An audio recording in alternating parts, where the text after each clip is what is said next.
Bismillahirrahmanirrahim. Assalamualaikum warahmatullahi wabarakatuh. Sahabatku yang beriman, jumpa lagi dengan Madya Channel.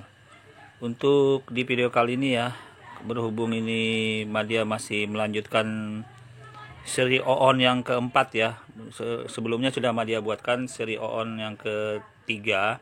Ini Madya tanggapin kembali dari Sofiatul Al-Hayat Indonesia ini dalam episode seri OON yang keempat Madya kasih judul ya. Oke, kita langsung saja, ini kita akan review hasil diskusi Madya dengan Al-Hayat Indonesia ya, yang mana di sini dia ternyata tidak mengerti dasar-dasar hukum Islam, makanya dia ngeyel dan ngotot sejadi-jadinya ini orangnya. Kita cek dulu. Oke, go.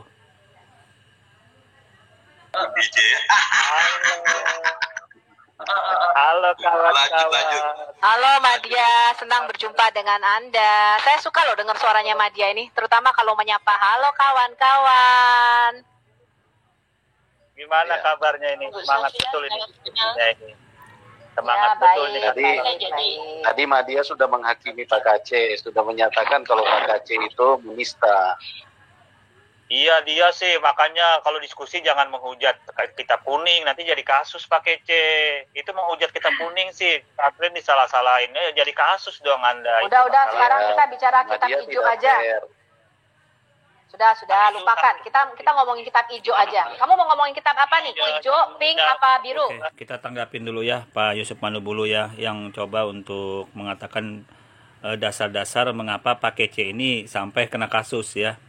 Sebenarnya sangat mudah dipahami mengapa Pak Kece ini jadi kasus, karena dia berbicara menghujat, pertama menghujat kitab kuning, mengatakan sesat kitab kuning. Itu sudah bisa dibuktikan, itu video Madya juga ada tuh, video-video hasil Pak Kece menghujat kitab kuning itu ya. Itu yang pertama. Kalau dihujat kitab kuning, itu kan buku itu milik orang ya. Buku milik orang yang pertama, orang mencetak. Ya, kemudian kalau dikatakan sesat itu merugikan perusahaan orang lain. Anda kalau dikatakan sesat, jelek, apa Anda nggak marah? Nah, itu yang pertama. Kalau Anda nggak marah, berarti betul pakai C. Tapi kan orang itu kan marah, tersinggung. Ini kan ujaran kebencian dalam posisi menjelekkan orang lain. Kitab kuning dikatakan sesat oleh Pak Kece.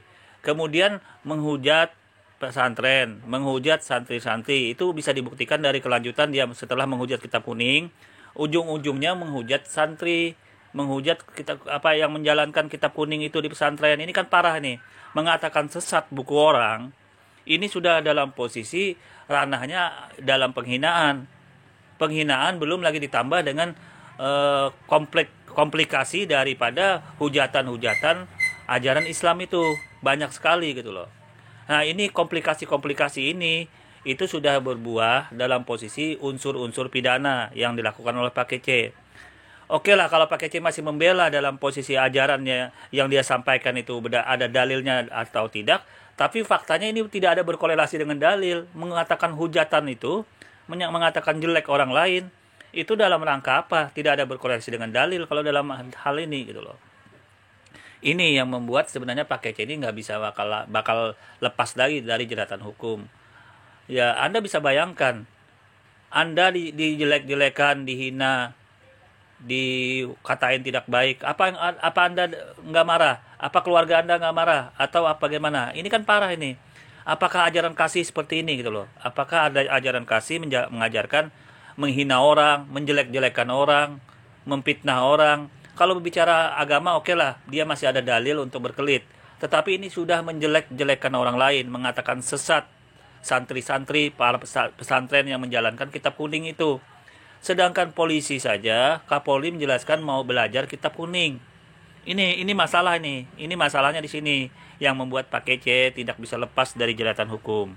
Ya, tidak lepasnya. Kalau itu di video-video Madya yang lain, itu Madya sudah buatkan bukti-bukti yang dia sampaikan oleh pakainya tidak ada dasar, tidak ada dalilnya. Dia menghujat umat Islam pada saat itu. Umat Islam dikatakan menyembah batu, ya. Nah, menyembah batu tidak ada dasarnya, dalilnya di Al-Quran, tetapi disampaikan oleh Pak Kece. Ini penistaan namanya. penistaan. Tidak ada dalilnya umat Islam menyembah batu, tapi dipitnahkan oleh Pak Kece menyembah batu. Ini parah ini. Parah. Menuduh umat Islam itu Nabi Muhammad itu raja jin. Sedangkan di Al-Quran ayat yang berbicara tentang jin, justru jinnya masuk Islam pada saat dia mendengarkan Nabi Muhammad itu membacakan Al-Quran. Tapi dikatakan oleh Pak Kece, Nabi Muhammad raja jin. Ini kan udah parah ini. Parah banget. Belum lagi dia menghina malaikat. Apa salahnya malaikat kalau dalam ajaran Islam kok dihina oleh Pak Kece? Yang pada saat malaikat itu menanya di dalam kubur. Ini kan intern agama Islam. Yang dia tidak tahu apa sih posisinya pada saat malaikat itu menanya umat Islam di kubur. Di alam barzah. Nah ini parah ini. Tetapi ya ini mungkin sudah dipelajari dasar-dasarnya sampai MKC ini kena pasal-pasal unsur penistaan agama ya. Ya syukur-syukur bisa melanggar undang-undang ITE ya, karena ini sudah disebarkan di undang-undang ITE. Ya dalam posisi ini parah banget gitu loh. Bicara agama boleh, berdebat, berdiskusi asal dengan sesuai dalil dan dasar boleh. Tetapi Pak Kece dengan sepihak dia menghujat kitab kuning, menghujat para santri dan pesantren. Ini parah ini parah. Sedangkan kitab kuning itu banyak sekali dipakai dari pesantren-pesantren dari kalangan NU. Ini bagaimana ini? Ini merusak dalam posisi ini merusak, menciderai ya, menggores toleransi yang selama ini digaungkan, diperjuangkan, dan garda terdepan itu Anda bisa lihat bagaimana NU itu orang yang sangat toleransi, tetapi datang Pak Kece menghujat kitab kuning yang dipakai oleh para santri-santri NU, kebanyakan NU di dalamnya ini menggores kerukunan dalam posisi ini, menggores hasil toleransi yang selama ini digerakkan oleh terbesarnya NU loh. Anda bisa bayangkan bagaimana jerih payahnya NU selama ini untuk menggalang rasa toleransi kepada umat di luar Islam. Anda bisa bayangkan datang Pak Kece ujuk-ujuk, tidak ada angin, tidak ada hujan, merusak ini semua. Nah ini wajar kalau dia ditangkap karena ini merusak kerukunan, mengganggu toleransi. Kalau ajaran Anda mendukung orang yang begini, berarti Anda tidak mendukung toleransi keberagamaan. Ya ini parah ini. Anda bisa lihat apologet di room apologet Kristen, Anda bisa lihat banyak sekali yang mendukung Pak Kece, berarti mendukung menghujat kan? Kan aneh nih. Pak Kece sudah jelas menghujat, menjelek-jelekan kitab kuning, mengatakan sesat, termasuk dalam hal ini ada santri-santrinya di dalam dikatakan seperti itu. Nah ini kan parah ini. Kalau ini dikatakan baik, baiknya dari mana gitu loh? Baiknya dari mana? Mengatakan orang sesat kok baik, ya kan, ini tanpa dasar, tanpa dalil kan, ini kan parah ini. Padahal kitab kuning itu pun semua sumbernya dari Al-Quran dan Al-Hadis. Nah, nanti kalau dia diperiksa di pengadilan, mengapa Pak Kece mengatakan sesat kitab kuning? Padahal sumber kitab kuning dari Al-Quran dan Al-Hadis. Nah, ini kan dia bakal kacau nih. Dibuktikan oleh yang ahlinya nanti, tentang saksi ahli nanti, bahwa kitab kuning itu sumbernya dari Al-Quran dan Hadis. Bagaimana Pak Kece membela ini? Dia mengatakan sesat kitab kuning, sama saja dia mengatakan sesat sumbernya yang berasal dari Al-Quran dan Al-Hadis. Itu yang pertama. Mengatakan sesat kitab kuning, sama saja dia mengatakan dalam posisi ini, bahkan terlontar juga dari mulut Pak Kece. Bagaimana orang-orang pesantren dia menghujat, orang-orang pesantren, santri-santri, dihujat oleh PKC. Inikah ajaran kasih yang dijalankan oleh mereka ini? Anda bisa berpikir ya. Semoga orang banyak jadi mualaf kalau posisi Pak Kece ini. Oke? Kita dengar dulu ini posisi diskusi Madia dengan Ibu Sophia ini. Oke, go. Kita dengar ya. Enggak, Madia, saya kasih pilihan deh. Kamu mau ngomongin kitab apa? Kitab hijau, kitab pink, apa kitab biru? Pilih yang mana? Madia tanya dulu sebelumnya. Boleh sama Ibu Sofiatul? Boleh tanya? Boleh? Ya, boleh. Oke. Aku tanya, dasar hukum dalam Islam itu urutannya dari pertama sampai keempat apa saja, aku mau dengar untuk kitab-kitabnya, tolong. Ya, coba Bapak Madia Channel kasih pencerahan sama kita dong, biar kita tahu apa dasar hukumnya. Aku tanya dulu, dasar hukum Islam. Saya nggak tahu. Silakan Madia Channel jelaskan. Dari sini kan Sophia ini kan sudah kelihatan bodohnya gitu loh ya. Ditanya Madia, dasar hukum Islam itu apa saja? yang bisa dipegang umat Islam sebelum melangkah ke pembahasan berikutnya. Sophia mengatakan tidak tahu, tapi ujuk-ujuk ya tidak tahu, tapi ujuk-ujuk mendatangi Sirah Nabawiyah yang berbicara tentang peristiwa penerimaan wahyu yang pertama. Ini kan ujuk-ujuk seperti itu. Ujuk-ujuk mengutip perkataan Ibnu Hisham, sumber hukum Islam yang ketiga setelah hadis. Ini kan parah ini. Sumber hukum ketiga berarti dia melewati Al-Quran, melewati Al-Hadis, baru Sirah Nabawiyah. Ini kan sumber hukum yang ketiga ini yang baru yang dirujuk oleh Ibu Sophia. Ujuk-ujuk begitu. Begitu dikonfirmasi, nggak tahu dasar hukum Islam. Yang dipakai dulu apa nggak tahu. Ini kan suatu bentuk ya Anda bilang, ya kalau Madia bilang bodoh gitu loh, harus belajar lagi. Oon lah namanya, Oon lah bagusnya. Makanya Madia buat seri Oon ini ya. Kita dengerin dulu nih, dia dalam posisi ini kita dengar. Nah, kalau nggak tahu mah dia jelasin ya. Dasar hukum yang utama yaitu pertama Al-Quran, kemudian hadis, ya, kemudian turun ke bawah Sirah Nabawiyah, terus turun ke bawah baru jalur-jalur karangan-karangan yang biasa dari ulama-ulama biasa. Seperti itu jalurnya. Jadi 4 tahap itu. Apabila di Al-Quran terbentur dengan hadis, Al-Quran diutamakan. Apabila hadis terbentur dengan Sirah Nabawiyah dibuang, yang dipakai hadis. Sirah Kamu Nabawiyah bisa berikan fatwa ulamanya nggak? Bahwa kalau itu berbenturan maka Sirah Nabawiyah dibuang. Oke, dasar hukumnya begini. Atiullahi wa atiur rasul. No. Kamu jangan ngomong sama aku. Kamu tunjukin fatwa ulama nomor berapa. Nah, di sini kan menunjukkan lagi minimnya keilmuan dari siapa namanya Sophia ini. Dia mengatakan minta dasar fatwa hal seperti itu. Sudah jelas di dalam Al-Quran ya, sudah jelas dasar utama umat Islam itu bukan fatwa, tetapi Al-Quran dan Al-Hadis. Nah, untuk menggali dasar hukum Islam itu sumbernya pada Al-Quran. Dia tunjukkan dalilnya. Atiullahi wa atiur rasul wa ulul amri minkum. Itu ayat dalam Al-Quran. Nah, itu dasarnya. Tetapi karena Anda bisa lihat kebodohan Sophia ini malah meminta fatwa. Ini kan aneh. Sedangkan yang Madia bacakan tuh dasar paling kuat karena Al-Quran sumber hukumnya untuk menentukan kaidah hukum dalam Islam. Nah, ini menunjukkan kembali kualitas Sophie ini sangat bodoh gitu loh. Sangat bodoh hukum Islam. Dia nggak tahu hukum Islam. Madia bacakan sumber dasar hukum Islam itu dalilnya yang menunjukkan hukum Islam itu yang pertama Al-Quran, Al-Hadis. Dia minta fatwa ulama. Ini kan bodoh banget gitu loh. Sudah ditunjukkan yang paling kuat dasarnya yaitu Al-Quran dan Al-Hadis. Mengapa orang Islam itu memakai Al-Quran dulu sumber hukum pertama, bukan fatwa lagi. Fatwa itu cuma urutan yang ketiga ya. Fatwa itu urutan yang ketiga. Ini kan menunjukkan kebotolan ya, kebodohan dan kebotolan si Sophia. Sudah ditunjukkan dalilnya, dasarnya malah minta dari fatwa. No. Ini kan coba dengerin no. Ini kan suatu kebodohan kembali. Kita dengar. Berapa ijma ulama nomor berapa yang mengatakan demikian? Silakan. Kamu bisa share screen. Saya dasarnya dari Al-Quran. Loh, jangan gini Madia. Yang namanya agama Islam itu bukan kamu. Kamu tidak berhak menafsirkan sendiri. Sama seperti kita. Islam itu sudah mempunyai tafsir-tafsir yang diakui. Al-Jalalain, ya, Ibn Katsir dan sebagainya. Gak bisa bikin tafsir ala Ibnu Madia. Kamu nggak bisa. Nah kan, ini kan menunjukkan kebodohan ya. Asli menunjukkan kebodohan.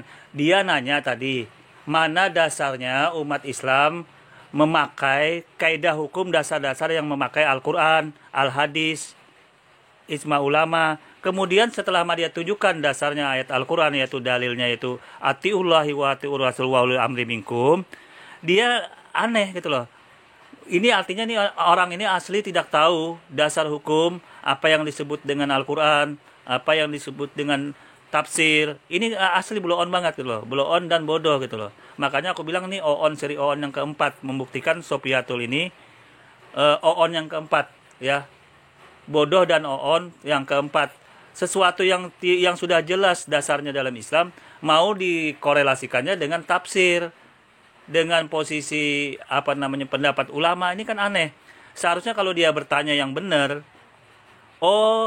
ada dasarnya ya ternyata di dalam ayat Al-Quran. Nah, bagaimana tafsirnya itu benar apa tidak? Nah, itu pertanyaan yang benar. Tapi dia ternyata tidak mengerti. Dari bahasan awal saja dia tidak mengerti. Ini kan menunjukkan suatu bentuk kebodohan. Ya, kita dengar kembali. Sekarang saya tanya, kamu mengatakan tadi hadis sebentar. Hadis berbenturan, hadis dibuang. Sebentar, hadis berbenturan, hadis dibuang. Sirah nabawiyah berbenturan, sirah nabawiyah dibuang. Saya tanya, ulama mana yang mengeluarkan fatwa itu? Sumber hukumnya dari Al-Qur'an dasarnya. Anda buka surah Al-Imran ayat 132. Dasarnya ata'atilah Allah wa ati rasul wa ulil amri minkum. Jadi yang pertama Allah dulu, kemudian baru Rasul, baru ya. Seperti itu dasarnya. Jadi kalau Anda mencomot-comot dasar hukum sirah nabawiyah, mengkesampingkan Al-Quran dan Al-Hadis, maka patah. Jadi selama saya tidak pernah mencomot-comot. Sirah nabawiyah itu ditulis oleh siapa? Kamu tahu nggak? Itu Isam. Tapi ini kan orang ini sudah mulai ngeles, sudah lari-lari. Yang dibahas tadi dasar hukum dalam Islam. Kemudian sudah dijawab, dipatahkan dalam posisi ini, lari kepada pembahasan Ibnu Hisam. Ini sudah mulai lari nih. Sudah mulai lari Ibnu si Sopiatul. Ini parah banget gitu sebenarnya. Tapi nggak apa, kita ikutin dulu ya. Tapi itu dasar urutan ketiga maaf, bentar. Itu dasar urutan ketiga. Anda mengesampingkan Al-Quran dan Al-Hadis ya. Jadi selama ini Anda keluar-keluar sirah nabawiyah. Media, tolong tadi ya, mau urutan keberapa sirah nabawiyah tetap kamu terima. Ya. Media, kali yang berapa? 132 ya? Media. Tidak boleh. Media. Tadi kias berapa? Tidak boleh mengesampingkan Al-Quran sama Al-Hadis. Itu yang pertama. Al-Quran surah Al-Imran ayat 132. Al-Imran ayat 132. Satu berapa? Taatilah Allah dan Rasul. Taatilah Allah dan Rasul. Iya, ayat berapa? Ayat apa? 132. 32. Tolong Pak Yusuf, tolong dong dibukain. Surat 3 ayat 132. Al-Imran ayat 132 itu taatilah Allah dan Rasul. Ya, terus di mana harus ada urut. Iya, terus yang urut-urutannya itu 1, 2, 3, 4 di mana? Lu jangan ngaco, tiap ngasih ayat ngaco melulu, salah melulu. Nah, itu dasar utama dulu, saya kasih tahu. Dasar utama dulu. Jadi ya, kalau terus harusnya kedua, ketiga, keempatnya mana? Ketiga, keempatnya mana? Buka dulu itu dasarnya. Nah, itu dasarnya. Iya, untuk selanjutnya yang urut-urutannya sampai 3 mana? Ini ya. Taatilah Allah dan taatilah Rasulnya. Sekarang. Oke. Nah, ini Pak Amin, karena aku diskusi sama si Sopi, maka aku nggak sempat mengcounter si Pak Amin ini. Aku biar nggak terlalu, agar fokus kepada Sopi. Tapi tetap dia jawab ini Pak. Dalam posisi ini Pak Amin menanyakan urutannya, yang pertama Allah, kemudian Rasul. Nah, ini bila Anda minta lagi kembali posisi yang lain adalah Anda buka dalam surah An-Nisa ayat 59. Itu dasarnya, surah An-Nisa ayat 59. Nah, itu dasarnya. Jadi dia bacakan aja biar tidak ada fitnah ya. Wahai orang-orang yang beriman, ya ayyuhalladzina amanu atiullahi wa atiur rasul wa ulil amri minkum. Fa in tanazatum fi sa'in farudduhu ila Allahi wa rasuli in kuntum tu'minuna billahi wal yaumil akhir zalika khairum wa ahsanu ta'wila. Wahai orang-orang yang beriman, taatilah Allah dan taatilah Rasul dan ulil amri, pemegang kekuasaan di antara kamu. Kemudian jika kamu berbeda pendapat tentang sesuatu, maka kembalikanlah kepada Allah dan Quran dan Rasul Sunnah.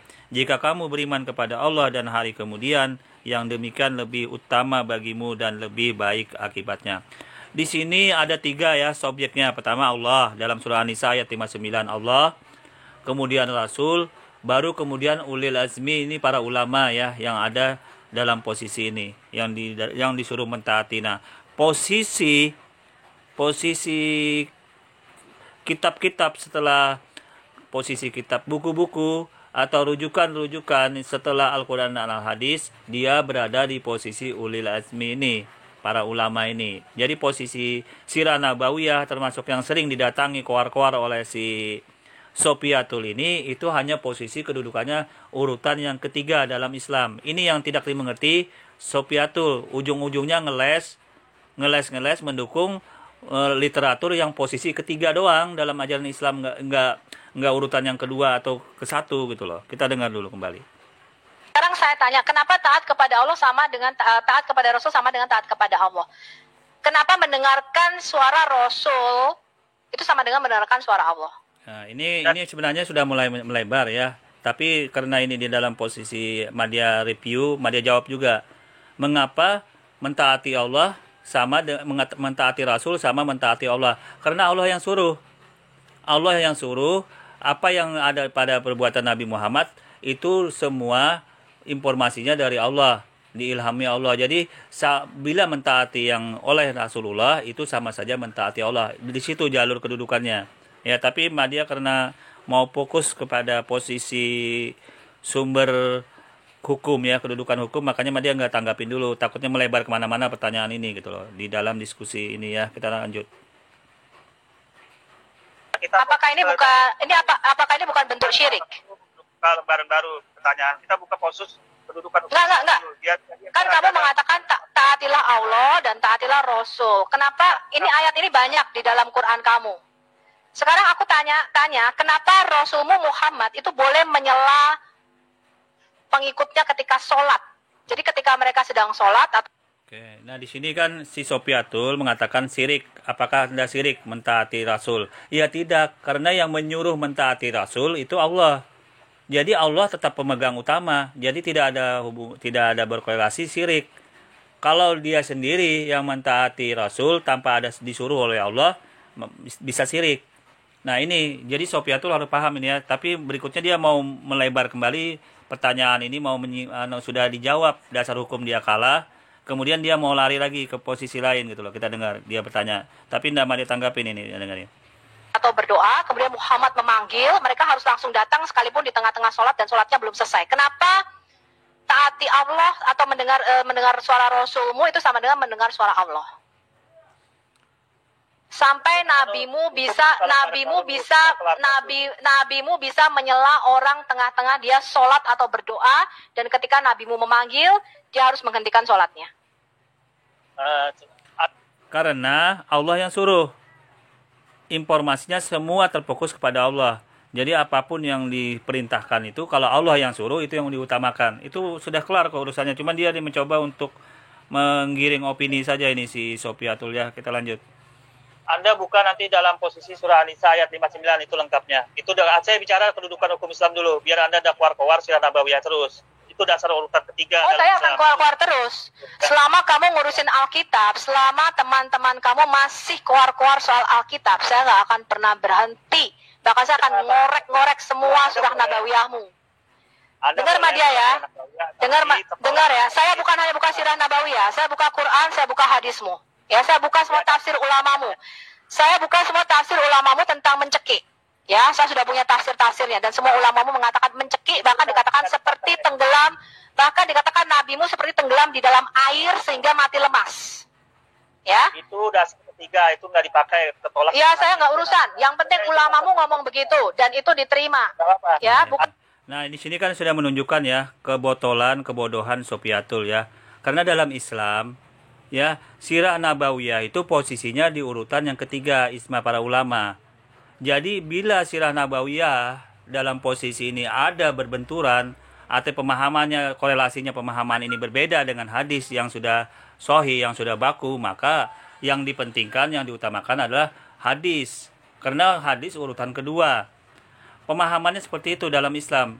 Jadi bila pemahaman yang tidak sesuai dalam posisi ini karena masalah apa yang dalam hal ini kerancuan yang sebenarnya bisa dibahas, tetapi tetap dasar kedua yang dipakai. Nah, di sini memaksakan sesuatu si Sopiatul sudah mendatangi urutan yang ketiga dalam ajaran Islam. Kemudian memaksakan urutan ketiga itu dijadikan dasar sumber hukum untuk menentukan posisi, dijadikan panduan utama. Ini kan suatu oon namanya, oon sekali gitu ya. Kita dengerin kembali. Bukan kamu bukan ulama. Kamu bukan ulama. Terserah, saya dasarnya Al-Quran. Surah An-Nisa ayat 59 dengan surah tadi. Iya, terserah. Saya mengatakan Islam itu bukan berdasarkan kemauanmu, Madya. Islam. Oke. Sophia mengatakan Islam bukan kemauanmu Madia. Tetapi Madia mendatangkan dalil Al-Quran di dalam posisi kedudukan hukum itu. Jadi Madia berdasarkan sumber hukum utamanya yaitu Al-Quran. Karena Madia mengutip dasarnya. Dalilnya tadi surah An-Nisa ayat 59. Atiullahi wa atiur rasul wa ulul amri minkum. Nah, ini kemudian ini patah kembali. Ini menunjukkan ya, Sophiatul ternyata tidak tahu hukum Islam. Sumber hukum Islam yang utama Al-Quran dan Hadis dia nggak ngerti. Itu yang wajib, yang utama dulu. Nah ini dia mau patahkan, tiba-tiba mendatangi, merujuk sumber hukum yang ketiga. Ini kan parah nih otaknya nih. Otak parah, kemudian memaksakan sesuatu yang otak parah ini. Hasilnya Anda bisa lihat nanti dia memaksakan Sirah Nabawiyah yang mencekik itu. Begitu dia mau minta dasarnya, dia tidak bisa menunjukkan dalilnya mana. Acuan dari Sirah Nabawiyah Ibnu Hisam itu yang mencekik. Nah, kita dengar kembali ya. Islam itu punya dasar-dasar. Pertama Quran, kemudian ada ijma ulama, ada tafsir dan sebagainya. Ulamamu menafsirkan seperti itu, ulamamu menafsirkan itu karena nabimu dicekek sampai mati lemah. Nah kan, ini kan ketololan. Sudah dijelaskan sama dia dasar hukum Islam Al-Quran, kemudian Al-Hadis, baru ijma ulama. Nah, yang diceritakan dicekek ini para ulama ini urutan ketiga saja dasarnya dalam Islam. Tetapi ngotot, ini manusia ngotot gitu kayak dengarnya. Ini sebenarnya memalukan dia sendiri berbicara Islam ya, kita dengerin. Lemas. Ya udah, nggak apa-apa. Anda itu hak Anda, tapi aku mau jelaskan kepada Kok itu hak saya? Kok itu hak saya? Itu ulamamu yang ngomong. Aku bisa menunjukkan beberapa tafsir. Kamu ini aneh deh, Madia. Islam, Madia. Islam itu bukan kamu dan saya. Islam itu harus nurutin apa yang ada para ijma ulamamu sudah menafsirkan. Nah, para ahli-ahli tafsir. Nah, ini kan bodoh kan? Kebodohannya dia sangka ajaran Islam itu dengan para ulama. Dia ini kebodohan. Sumber hukum Islam itu bukan para ulama yang utama, gitu loh. Ini masalahnya. Sophiatul ini mau menyimpangkan ajaran Islam. Dia sangka utamanya itu ulama dulu. Ini parah nih manusia ini, parah banget. Dia nggak tahu nih orangnya kebodohannya atau kebotolannya atau oonnya gitu loh. Parah ini orang. Dia mau menyimpangkan ajaran Islam, bukan sumber kepada Al-Quran lagi, kepada Al-Hadis, tetapi kepada para ulama. Ini bodoh namanya. Atau bodoh disengaja, atau memang sengaja mau menyalah-nyalahin ajaran Islam. Ya, ini Anda bisa lihat dari komentarnya. Ulama katanya dipentingkan. Bodoh. Yang benar adalah Al-Quran dan Al-Hadis dulu. Itu ulama urutan ketiga. Makanya saya bilang bodoh dan akut nih orangnya. Kita dengar kembali. Hadisnya sudah jelas. Dan ulamamu nggak sembarangan ngomong. Itu dipakai, Madia. Bukan kamu dan saya. Kamu dan saya ini siapa? Enggak, saya tanya. Islam itu tidak. Sebentar. Islam itu tidak didasarkan pada kamu dan saya. Kamu dan saya itu tidak berhak menafsirkan Quran dan hadis. Yang berhak adalah ulamamu. Ya, sekarang apa korelasinya yang dengan bahasan yang kita bahas ini? Yang dibahas kan sudah jelas sumber hukum Islam. Sumber hukum Islam Al-Quran dan Al-Hadis. Tidak ada berkorelasi dengan menafsirkan segala macam. Ini sebenarnya ini mau lari saja si Sophiatul ini. Tidak ada bahasan itu menafsirkan, bukan korelasi menafsirkan di sini. Tetapi kita bicara sumber hukumnya dulu. Nah ini menunjukkan kapasitas ya si Sophia ini ternyata on banget gitu loh ya. Bodoh dan on banget hukum Islam. Kita dengar kembali nih. Kamu tahu? Dan ulama-ulamamu yang diakui itulah yang berhak menafsirkan Quran dan hadis, bukan kamu dan saya. Kamu nggak bisa seenak-enaknya aja nyomot sini, nyomot sana. Siapa yang menafsirkan? Siapa menafsirkan? Yang bilang nafsirkan? Loh, yang menafsirkan harus ulamamu, kok kamu? Nah, aneh kan? Bahasan bukan bahasan tafsir. Yang dibahas ini sumber hukum Islam, Al-Quran, Al-Hadis, kemudian Islam ulama. Ini karena dia ngotot, malah lari ke tafsir yang nggak ada korelasinya ya. Yang bukan bahasannya ini gitu loh. Yang dibahas masalah dasar hukumnya. Ini menunjukkan kebodohan ya. Kita lanjut kembali. Saya sudah bicara. Madia, Islam itu bukan Islam itu bukan terserah kamu dan saya. Kamu dan saya itu suaranya tidak akan didengar. Ya, Islam itu sudah ada para ulama, sudah ada para ahli tafsir. Kamu harus pakai para ahli tafsir. Saya membacakan para ahli tafsirmu, saya membacakan hadismu, bukan sembarangan, bukan karangan saya. Ngaco lo. Terus? Kamu ngawur, Madia. Jadi kamu ngaco kalau mengatakan dasarnya ini. Saya tanya, ulama mana yang menafsirkan seperti itu? Ya, Islam itu bukan kamu dan saya, Madia. Kamu tidak menulis buku apapun, ya. Kamu tidak menulis buku tafsir apapun. Ya, kamu harus berdasarkan pada ulama-ulama yang sudah resmi diterima. Kamu tidak menulis hadis apapun. Kamu harus merujuk pada hadis-hadis resmi yang sudah diterima. Jadi Nah, ini kan menunjukkan kebodohan kan. Yang dibahas dasar hukum dalam Islam. Dia tunjukkan dasar hukum dalam Islam itu Al-Quran dan Al-Hadis. Ini kan ini artinya bacot tapi nggak jelas gitu, nggak nyambung. Banyak bacot, banyak bicara tapi nggak nyambung apa yang dibahas. Karena dia nggak ngerti. Yang dibahas itu apa? Tafsir itu apa? Nggak ngerti dia. Tafsir itu apa? Nggak ngerti. Sumber hukum Islam yang utama itu apa? Nggak ngerti. Ujung-ujungnya membela ulama ceritanya. Dan ujung-ujungnya berbicara tentang tafsir-tafsir ulama. Ini kan nggak nyambung. Sudah dia jelaskan tadi, ulama itu urutan yang ketiga dalam posisi dasar hukum Islam. Nah, bila dalam posisi ijma ulama ini bertentangan dalam posisi ada Al-Quran dan Al-Hadis di dalamnya bertentangan, maka dibatalkan, patah gitu loh, tidak sesuai. Nah, itu masalahnya. Al-Quran sudah jelas, kedudukan Al-Quran sudah jelas, tapi dia ini orang nggak ngerti gitu loh, makanya dia masih aja bego-bego banget gitu loh, kita dengar ya. Islam itu bukan kamu dan saya sama dia. Ya, saya nggak boleh menafsirkan Quran, enak aja. Saya hanya membacakan apa yang ulama-ulamamu tulis. Saya hanya membacakan. Terus, sudah? Ngerti ya, Madia ya? Jadi kamu ngawur kalau kamu mengatakan Islam itu kamu. Nggak ada tafsir Ibnu Madia. Dengerin dulu, dengerin. Jadi dalam Islam itu ya, dengerin. Sumber hukum utama Al-Quran. Ya, sumber hukum kedua hadis. Sumber hukum ketiga ijma para ulama. Nah, dalam posisi sirah nabawiyah yang ketiga, Anda mengutip itu berarti terserah. Yang penting sirah nabawiyah ini dikutip sama ulama-ulamamu. Saya hanya membacakan. Lu mau terima enggak? Terserah lu.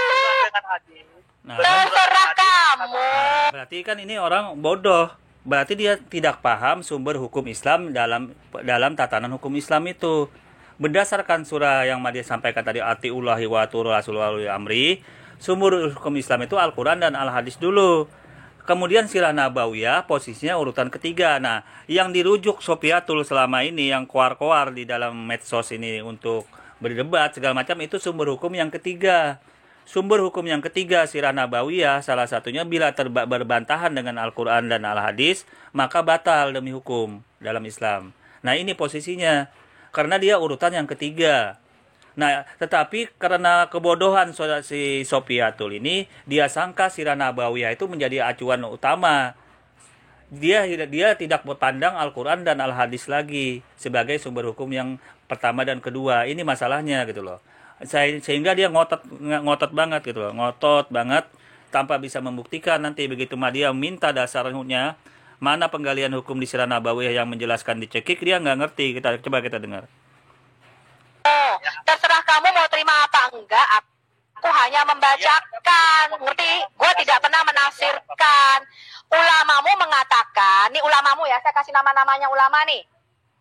Saya kasih nama-nama ulamamu yang menafsirkan dicekik. Hadis ya ada gunanya diketawakan umat Islam. Ya nggak tahu, terserah. Ya nggak tahu, bukan urusan gue. Kamu tanya sama ulamamu dong. Kamu jangan ngomong sama gue. Kamu jangan ngomong sama gue hanya baca tafsiran ulamamu. Ya nggak apa-apa sih sebenarnya ini, karena orang ini ya nggak ngerti dan bodoh. Artinya kan kalau sudah begini tahunya ya apapun yang disampaikan Sofiatul dengan mendatangi literatur yang cuma urutan ketiga, ya umat Islam cukup tertawa saja. Artinya ini orang bodoh banget berbicara tentang Islam ya. Dia mencoba bicara Islam ternyata bodoh gitu loh. Dia mengutip sumber hukum Islam yang ketiga tetapi dipaksakan dengan ujung-ujungnya sepertinya dia membela-bela ulama, artinya mengedepankan ulama. Ternyata di dalam Islam itu bukan ulama yang pertama adalah Al-Quran dan Al-Hadis ya. Kita lanjut dulu ya. Saya Madia. Sebentar. Kamu punya buku tafsir nggak? Kamu menulis sirah, hadis atau buku tafsir nggak? Yang bisa aku jadikan pedoman. Kamu nulis buku nggak? Nggak usah lari. Anda sudah mengutip dasar yang... Kamu nggak usah lari. Kamu nggak usah lari kemana-mana. Saya tanya, Madia. Saya tanya, kamu ya, apakah kamu seorang ulama? Kamu menulis tafsir, hadis atau enggak? Saya tanya. Anda sudah mengutip dasar hukum yang ketiga itu rendah dibanding Al-Quran sama hadis sirah nabawiyah. Terserah, yang penting ulamamu mengatakan nabimu dicekek. Nih kamu lihat nih. Urusan dicekik kalau dasar ketiga tertolak dalam Islam. Nggak tahu, bukan urusan gue. Lu mau percaya enggak? Lu mau percaya didekap? Sebentar, Mad. Jadi kan dia mengutip sirah nabawiyah yang pendapat para Ibnu Hisam. Ini kan dasar posisinya penggalian hukum dalam Islam tuh yang ketiga. Ini dipaksakan oleh si Sofiatul untuk diterapkan yang dalam si Ibnu Hisam. Itu tertolak, itu yang pertama. Nah, kemudian begitu Madya minta dalilnya, dasarnya pengambilan dalam Ibnu Hisam dalam sirah nabawiyah, dia nggak bisa nunjukkan. Begitu Muhammadiyah minta dia nggak ngerti, nggak bisa tunjukkan. Taunya dia ya percaya doang gitu loh, percaya doang di sirah nabawiyah seperti itu. Padahal bila ditelusuri sirah nabawiyah pun itu ada dasar-dasarnya, sumber hukumnya yaitu Al-Quran dan Al-Hadis gitu loh. Ternyata dia juga nggak ngerti. Nggak ngertinya apa? Sumber sirah nabawiyah, sumber hukumnya dari Al-Quran dan Al-Hadis. Dia mau minta itu, dia nggak bisa tunjukkan. Artinya dia cuma percaya doang gitu loh, apa yang disampaikan Ibnu Hisam gitu loh. Padahal hadis yang lain menjelaskan posisi dalam hadis Bukhari nomor 6467 itu Nabi Muhammad menerima wahyu itu dalam posisi dipeluk dan didekap erat-erat, bukan dicekik di leher seperti yang dituduhkan oleh siapa namanya nih, Sophia ini ya. Kita lanjut dulu. Aja, sebentar. Kamu mau percaya nabimu dipeluk? Kamu mau percaya nabimu dielus-elus? Kamu mau percaya nabimu didekap erat-erat? Itu terserah kamu, gua nggak urusan. Ya, aku hanya membacakan tafsir dari Ibn Hajar di Fathul Bari yang mengatakan dia Jibril mencekik aku di leherku by my throat. Kamu bisa bahasa Inggrisnya nggak? Kamu lihat nggak apa yang aku tampilkan di layar itu? Sudah Madya kasih tahu.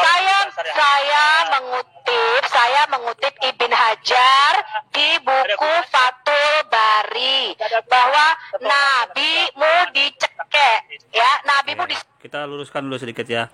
Dia menuduh Nabi Muhammad dicekik, sedangkan di hadis Nabi Bukhari nomor 6467 itu dipeluk dan didekap erat-erat. Jumhur ulama semua berpendapat, jumhur ulama kesepakatan para ulama terbanyak itu menjelaskan bahwa Nabi Muhammad seperti itu, dipeluk dan didekap erat-erat, bukan dicekik.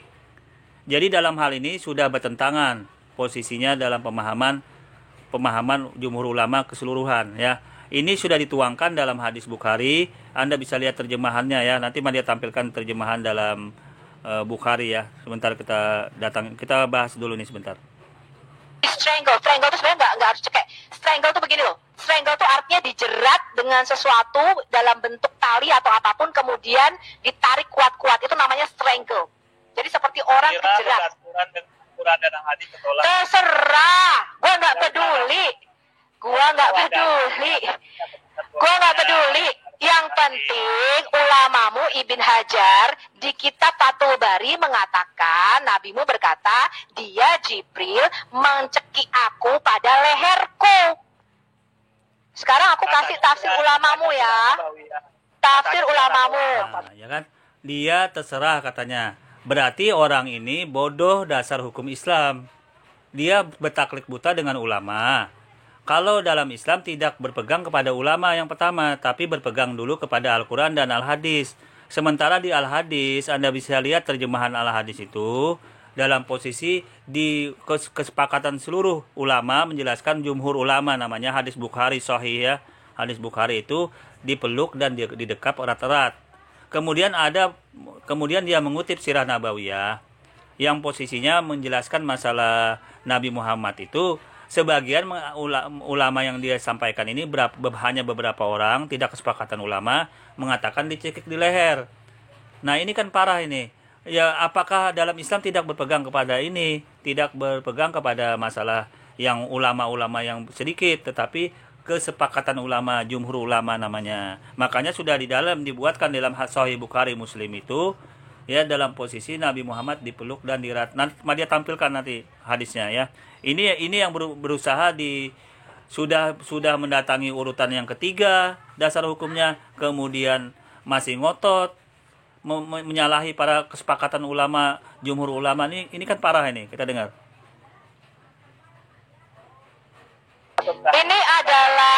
Ini adalah Imam Al-Munawi yang mengatakan nabimu ditekan dengan keras pada lehernya. Ditekan 3 kali. Tolak dengan Ya terserah, gua nggak urusan. Kamu nulis aja hadismu sendiri. Lu nulis aja hadismu sendiri. Ini ya, imammu ya, Imam Al-Katabi mengatakan, tampaknya orang yang mengatakan itu secara eksplisit berarti mencekik. Ya, dikatakan, maka dia Jibril mencekikku dan menyelimuti aku sampai aku lelah. Sekarang aku bacain tafsir lainnya. Ini Al-Hawi fi Tafsir Al-Quran Al-Karim. Sebentar. Aku bacakan dulu Al-Hawi fi Tafsir Al-Quran Al-Karim. Dan perkataan Muhammad, jadi Jibril menutupi aku, dia mencelakakanku dan meremasku, dan dia menenggelamkanku seperti dalam air sampai aku tidak bisa bernafas. Nah, ini kan yang dikutip oleh Sopi ini adalah di dalam Sirah Nabawiyah yang membahas tentang peristiwa Nabi Muhammad menerima wahyu. Dia minta dasarnya para imam-imam ini itu di mana dia menggali ini. Dia minta, si Sopi nggak ngerti, nggak tahu. Makanya kalau dia mau minta itu untuk kita gali sama-sama. Mari kita rujukkan hadis yang dirujuk dalam Sirah Nabawiyah ini benar apa tidak gitu loh. Kalau dalam posisi dicekik di leher, tetapi dia minta ke Sopi ini dia nggak ngerti, nggak tahu, nggak mau nunjukkan dan memang nggak tahu karena dia memang nggak ngerti masalah hadis ini gitu loh. Kita lanjut dulu ya. Sekarang nih ya, Al-Tafsir Al-Wadih. Jadi dia mencekik saya dan menutupi saya, memeluk saya sampai saya kelelahan. Al-Tafsir Al-Munir. Jadi dia menutupi saya dan memeluk saya dengan erat dan berkata dia mati lemas. Al-Katabi mengatakan mati lemas atau suffocation. Artinya nabimu sampai seperti orang yang ditenggelamkan di dalam air, mati lemas. Ngerti nggak? Nah sekarang aku tanya, kamu nulis kitab nggak? Kamu nulis kitab nggak yang aku bisa baca sebagai bahan rujukan? Kitab tafsir bla bla bla Al-Maldiyah. Kamu nulis kitab nggak? Kamu nulis kitab sirah nggak? Kayak Ibn Hisham. Kamu nulis tafsir nggak? Kayak para ulama tadi yang aku bacakan yang bisa aku rujuk sebagai bahan rujukan. Islam itu bukan kamu dan saya, Maji. Dia kan merujuk Ibnu Hisham. Ya, apakah Ibnu Hisham ini dalam posisi berbicara seperti itu tidak ada dasarnya? Dia tentunya berbicara dasar yaitu al-hadis. Nah, begitu dia mau minta dasar hadis, dia tidak tahu. Hanya taunya Ibnu Hisham itu bisa berarti dibohongin orang-orang menulis artikel mengatasnamakan Ibnu Hisham pun. Itu bisa saja artikel begitu dibuat-buat bohong karena tidak ada dasar hadisnya yang saya minta. Penggalian hukum dasarnya ini saya minta ke Ibu Sopi ini, tapi dia nggak ngerti kan, nggak bisa tunjukkan. Ini artinya dalam posisi ini patah gitu loh. Begitu dia tunjukkan hadis yang benar rujukannya ternyata dipeluk dan didekap erat-erat. Ini patahnya di sini ya, kita dengar. Ya, Islam itu bukan tergantung kamu dan saya. Kamu tidak bisa nafsirin, saya tidak bisa nafsirin. Kamu harus mempunyai rujukan yang jelas. Sekarang tadi saya bacakan data-data dari tafsir ulamamu. Nah, kalau kamu punya tafsir yang berbeda, saya tanya, mana bukumu? Judulnya apa? Sini aku baca. Berarti kan bodoh dia. Sudah dia sampaikan, sumber hukum yang utama itu Al-Quran dan Al-Hadis, ya rujuk ke Al-Quran dan Al-Hadis. Bukan tafsir-tafsir yang seperti pendapat ulama yang seperti tadi. Itu dulu yang pertama. Nah, kemudian begitu dia tunjukkan hadisnya, kemudian dibantah dengan tanpa dalil, tanpa bisa menjelaskan mana rujukan dari Ibnu Hisham itu. Ini kan botol namanya. Bodohan gitu loh, kita dengar. Baca. Nah, sudah, mari jelasin sekarang. Sudah mari jelasin. Oke. Ya, kamu punya buku nggak? Kamu punya buku nggak? Kamu nulis buku tafsir nggak? Kamu nulis buku tafsir nggak? Kamu nulis buku tafsir nggak? Kamu nulis buku tafsir nggak? Kamu nulis buku tafsir apa enggak? Kamu nulis buku tafsir apa enggak? Ini si Sopiatul ini memang tidak ada etikanya ya, berdiskusi tidak ada etika, berdebat. Ini mungkin ajaran kasih yang diajarkan mereka ini, ajaran kasih seperti ini gitu loh. Etikanya buruk sekali. Begitu dengan Andar pun etikanya buruk, memotong-motong diskusi, memotong-motong pembicaraan orang. Ini kan etika ini. Etika, makanya dalam Islam tuh ada akhlak, akidah akhlak namanya. Pelajaran dalam Islam tuh budi pekerti akhlak yang luhur. Nah, ternyata ajaran kasih yang dijalankan Sopi ini memang ternyata suka tidak baik gitu loh. Ajaran kasih yang diterapkan memotong-motong orang bicara, ya suka dalam posisi menghujat, menghina. Ini kan parah banget gitu loh. Ya, parah banget, tidak ada jalannya gitu. Coba Anda lihat. Begitu diskusi dia belum mau dijelaskan dipotong-potong. Kan parah banget ini. Ini etika berdiskusinya nggak ada. Kalau dalam Islam tuh nggak ada ahlaknya gitu loh. Ahlakul karimah itu nggak ada. Apakah ini ajaran kasih yang diterapkan orang-orang Shopee ini seperti agamanya seperti itu, mewakili agamanya, saya nggak tahu. Tapi ini faktanya gitu loh. Dia bicara agama ini, karena kita bicara agama sekarang. Oke, kita lanjut. Kamu nulis buku tafsir apa enggak? Ya ini kan otaknya udah beres ini. Dari tadi sudah diam. Kok nggak beres? Ya, Kok nggak beres? Kok suka-suka lu? Enggak. Aku nanya. Pak Kace, boleh nggak sih sebagai umat muslim Bapak membuat tafsir sendiri Pak yang beda dari ulama-ulama Bapak? Oh, nggak Di dalam boleh. Islam. Harus Boleh. ikutin dong Pak. Ikutin Oh, aturan iya. dong. Aturan Tapi dia ulama Nggak bisa harus bikin tafsir ala Ibnu Majah, nggak boleh dong. Ya nggak, harus Diam dulu ngikutin dong. ulama-ulama Ya. yang ada kan. Bagaimana nih etika ajaran kasih begini sifatnya? Bagaimana diskusi nggak beres begini? Loh, Anda kamu Sofiatul bikin tafsiran nggak beres sendiri, sampai ini. itu salah. Saya mau jelasin nggak bisa. Saya mau Kamu jelasin sudah Anda tidak murtad dari Islam. Kamu Saya sudah mau murtad dari jelasin, Islam. Anda Kamu beres. bikin aturan sendiri. Masa diskusi Nah, ya kan. Dari awal aku mau bicara nggak bisa ini, dipotong-potong terus, menuduh, menafsir lah, apalah, kan nggak jelas ini orang. Coba lihat, mau dijelaskan nggak bisa, memotong, nggak ada waktu ini sama sekali. Waktu untuk menjelaskan juga nggak ada. Ini contoh ajaran kasih katanya, nggak menghargain orang lain, ya menjelek-jelekan orang lain dalam posisi orang mau menjelaskan aja nggak bisa gitu loh. Nah, Anda dengerin kembali. Pak Yusuf ini nggak beres loh orangnya ini. Diskusinya nggak ada dikasih kesempatan aku bicara ini.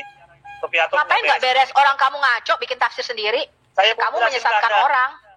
Saya mau jelasin ke Anda sekarang. Ya udah, Bisa. mana bukumu? Mana buku tafsirmu? Dengerin ya. Sumber dalam hukum Islam itu dasarnya adalah atiullahi wa atur rasul wa ulul amri minkum. Yang pertama adalah Al-Quran, yang kedua al-hadis, yang ketiga ijma para ulama. Nah, ijma para ulama ini di dalamnya hukum yang ketiganya termasuk sirah nabawiyah yang Anda sering kutip-kutip itu. Sirah nabawiyah yang Anda sering kutip itu termasuk itu hitam itu. Itu bila berbenturan dengan hadis, maka batal demi hukum dalam posisi hukum Islam, kedudukan hukum Islam. Nah, sekarang Anda tadi mengutip sirah nabawiyah. Sekarang aku tanya. Aku tanya. Ini kejelekan Sofiatul nih saya tunjukkan kepada netizen yang menyukai Sofiatul ya. Ini parahnya, kejelekannya dia begitu belum selesai sama dia jelasin, dia sudah motong gitu loh. Apa Anda mau mendukung manusia seperti ini gitu loh? Ini akhlaknya tidak baik kalau menurut Islam ya. Kalau menurut ajaran kasih ini baik ya itu terserah. Kalau dalam Islam ajaran seperti ini nggak baik karena memotong-motong orang lagi berbicara. Sifat yang sering memotong-motong ini nggak baik. Kalau Anda masih mengagumi manusia seperti ini, ya Anda ya berarti otak Anda silahkan Anda nilai. Tapi kalau menurut ajaran kasih ini baik, ya itu ya ini gambaran ajaran kasih ya nggak apa-apa, itu hak Anda. Tapi kalau menurut Anda ini tidak baik ya silahkan Anda tinggalkan ajaran seperti ini. Tapi kalau menurut Anda baik, menurut Anda ajaran kasih seperti ini ya Anda bisa nilai sendiri. Ya, kita lanjut. Ya, ulama mana yang membatalkan sirah nabawiyah Ibnu Syam? Kamu sebutin.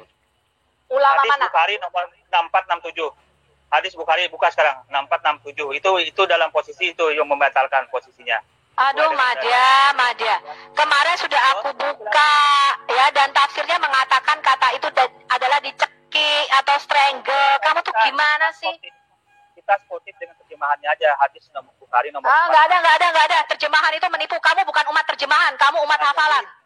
Kamu bukan umat terjemahan. Kamu umat hafalan. Ya. Sekarang ketika aku cek dan aku buka, itu adalah dicekik. Mau apa kamu? Mau apa saya tanya? Anda mau rubah ya. Hadis Bukhari nomor 4647. Ngapain saya ngerubah?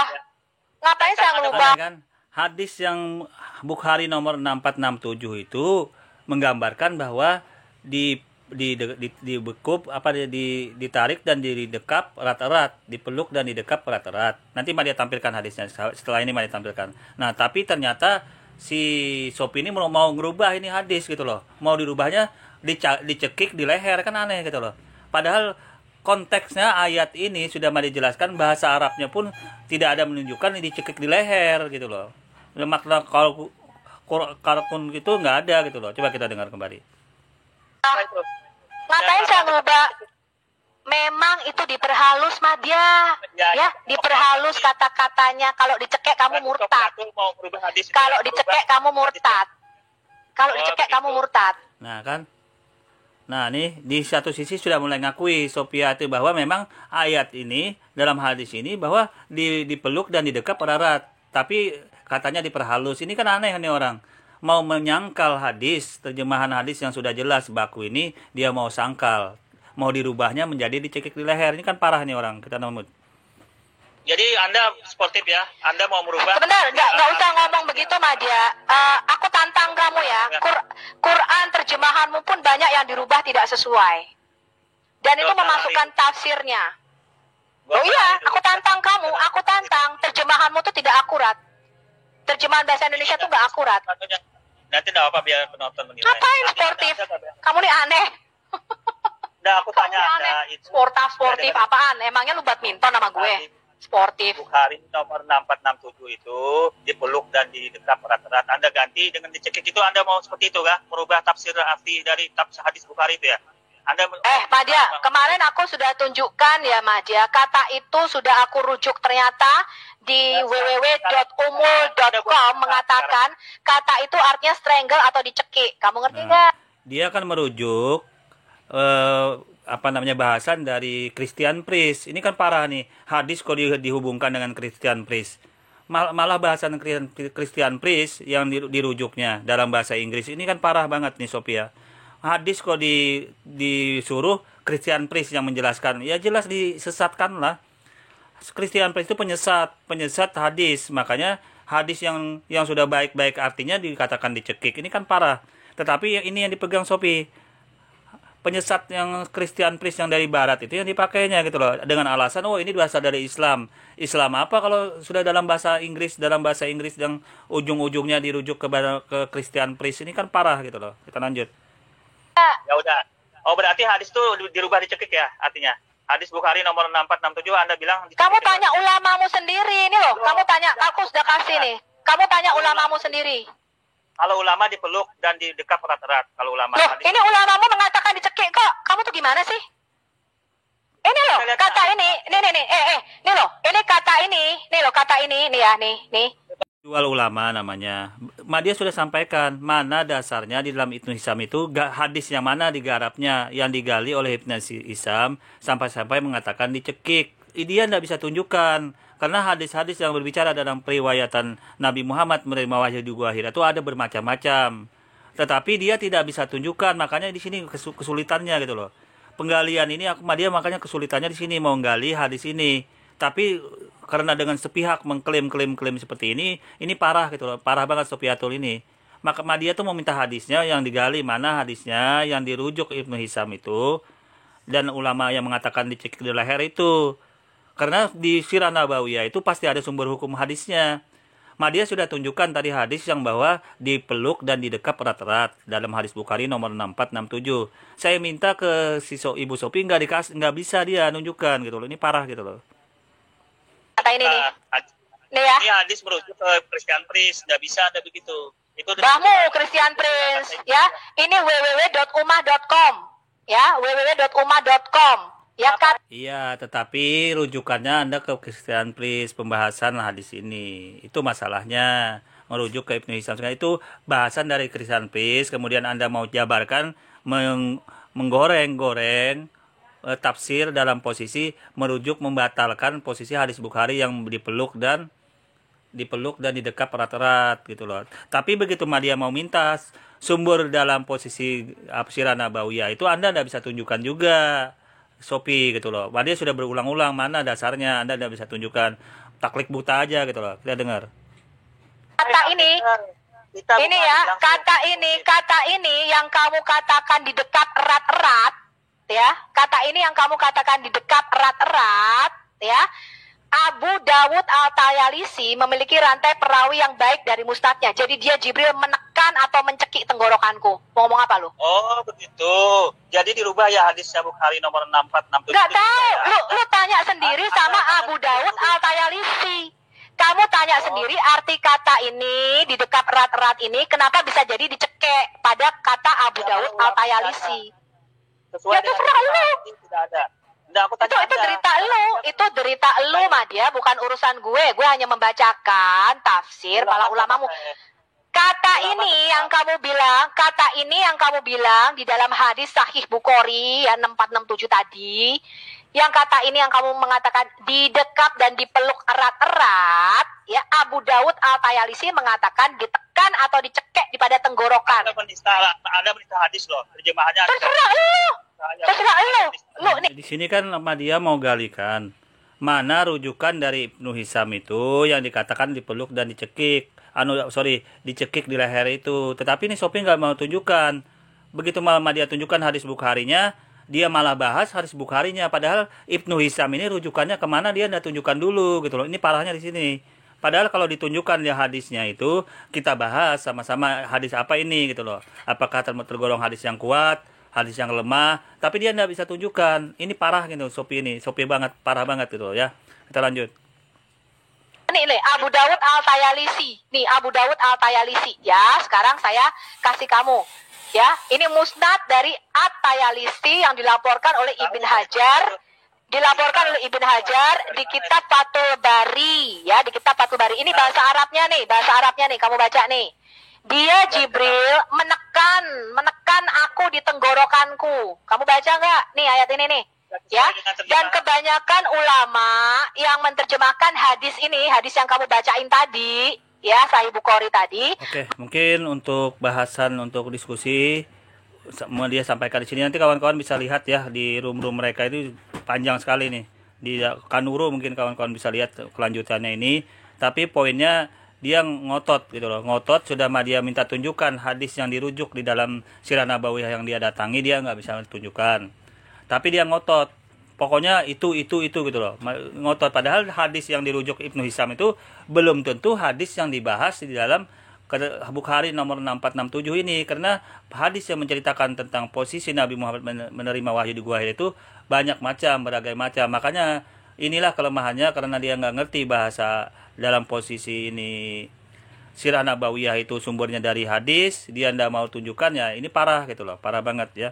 Dia mau bukakan dulu hadis Bukhari nomor 6467 ya, nanti kita bahas sama-sama. Oke, kita cek dulu ya.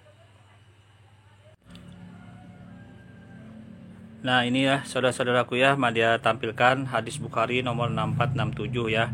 Ini Anda bisa lihat hadisnya, yang mana hadis ini sebenarnya sudah menolak ya, membantah tuduhan-tuduhan dari Sopi itu yang mengatakan Nabi Muhammad itu dicekik di leher pada saat menerima Al-Quran ya, wahyu pertama di Gua Hira. Ini sudah membantah nih hadis ini. Kita lihat terjemahannya ya. Kita lihat nih. Bila dibahas di dalam original teksnya pun tidak ada yang menunjukkan Nabi Muhammad dicekik di leher gitu loh. Itu masalahnya. Tidak ada ayat di dalam hadis ini yang menunjukkan dicekik di leher. Nah, tetapi dipaksakan oleh si Sopi dicekik leher. Dia bacakan dulu hadisnya nih, hadis Bukhari nomor 467.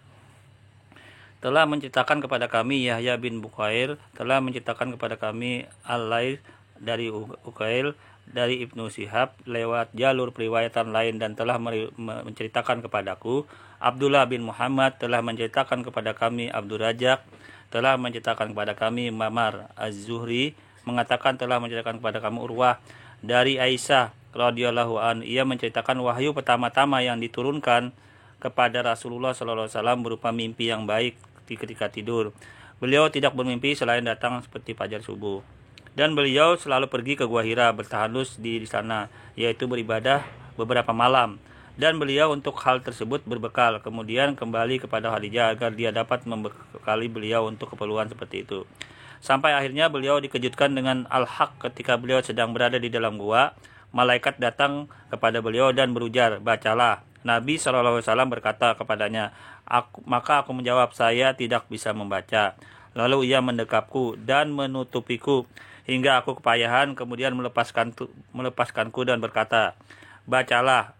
Aku menjawab, saya tidak bisa membaca. Ia mendekapku lagi dan menutupiku untuk kedua kalinya. Nah, di sini tidak ada ayat yang mengatakan ia mencekikku di leher, tidak ada. Dan di dalam original teks hadis pun tidak ada. Ini yang disalahgunakan, yang disalah-salahin oleh Sofiatul itu dengan merujuk tafsir-tafsir yang di dalam posisi Ibnu Hisam ya, Sirah Nabawiyah itu tadi. Padahal belum tentu hadis ini yang didatangin oleh Ibnu Hisam itu. Nah, begitu dia mau minta hadisnya, dia nggak bisa tunjukkan. Nah, ini penggalian hukumnya kan jadi lemah gitu loh. Padahal di dalam Sirah Nabawiyah itu ada catatan kakinya kemana dia merujuk Ibnu Hisam itu gitu loh. Ini yang nggak bisa tunjukkan. Ini menunjukkan kebodohan dan kebotolan dari si Sopi itu. Padahal kalau dia lihat catatan kakinya itu ada hadis mana dia yang dirujuk gitu loh ya. Maka ia mendekapku dan menutupiku untuk ketiga kalinya hingga aku berkepayahan. Kemudian melepaskanku lagi dan mengatakan, Iqra bismi rabbikal ladzi khalaqa, sampai, nah ini dia tunjukkan sampai selanjutnya, ujung-ujungnya dia kemudian beliau pulang. Nah ini menceritakan beliau pulang, ini panjang, nanti kawan-kawan bisa lihat ya. Pembuktian hadis ini di Bukhari nomor 6467. Nah, apa yang bisa kita ambil dalam posisi ini? Yang pertama, poinnya Sirah Nabawiyah yang dirujuk oleh Sopi itu dia tidak bisa tunjukkan hadis mana yang dirujuk oleh Ibnu Hisam dan kawan-kawannya itu dulu. Padahal di Sirah Nabawiyah itu lengkap, ada catatan kakinya, footnote-nya, tunjukkan merujuk kemana dalam Al-Quran dan Al-Hadis. Ini dia tidak bisa tunjukkan, itu yang pertama. Yang kedua, dia bertaklid buta. Orang berkata seperti itu dia sangka sama dengan hadis Bukhari yang nomor 467 ini. Ngeles lagi, ngelesnya apa? Mementingkan tafsir, mementingkan Sirah Nabawiyah daripada Al-Quran dan Al-Hadis yang menjadikan sumber utamanya dalam Sirah Nabawiyah itu gitu loh. Penggalian hukumnya sangat jelas dalam Islam, yaitu Al-Quran dan Al-Hadis. Begitu dia meminta tunjukkan, nggak bisa tunjukkan. Taunya bertaklid buta, oh itu ulamamu yang bicara. Ini kan bodoh namanya, kebodohan. Kalau dia pintar, dia lihat di Sirah Nabawiyah itu ada nomornya, ada rujukannya. Kalau dalam bahasa kita tuh catatan kakinya gitu loh, pengambilannya dari mana-mana. Padahal dia tuh kan sekolah lah mungkin, pasti sekolah ini orang si Sopi ini. Kalau dalam membuat skripsi atau tesis atau membuat apapun makalah-makalah dalam posisi ini karya ilmiah, itu pasti ada catatan kakinya di mana dia merujuk gitu loh ya. Nah, ini sebenarnya yang dia bisa sampaikan untuk bahasan menjawab Sopiatul yang OON keempat ini ya. Tadi Madia sudah buatkan videonya yang OON ketiga. Nah, sekarang Madia buatkan OON keempat untuk Sopiatul ini ya. Kurang lebihnya Madia mohon maaf, ini hanya bahasan materi ya. Dalam posisi bila ada kata-kata yang salah dalam menjelaskan ini, Madia mohon maaf. Dan ini buat Sopiatul belajar lagi ya, jangan sampai jadi OON yang keberapa ini ya. Ini Madia buatkan nanti mungkin OON-nya ini banyak nih, sampai OON keberapa. Karena banyak Madia diskusi sama orang ini, termasuk salah satunya ya. Dia menuduh Firaun itu tidak mati tenggelam. Padahal Firaun dan tentaranya itu berperang menyerang ke Nabi Musa itu gitu loh. Tapi ujung-ujung dia mengatakan Firaun gak tenggelam, tentaranya tenggelam. Ini kan aneh, keretanya tenggelam, tentaranya tenggelam. Dia sampaikan, oh Firaun gak mati tenggelam. Ini kan aneh nih manusia ini. Oke, nanti kita lanjut seperti itu. Bahasannya banyak sekali. Nanti Madia carikan referensinya dulu. Diskusi seperti itu. Oke, kurang lebihnya Madia mohon maaf. Assalamualaikum warahmatullahi wabarakatuh.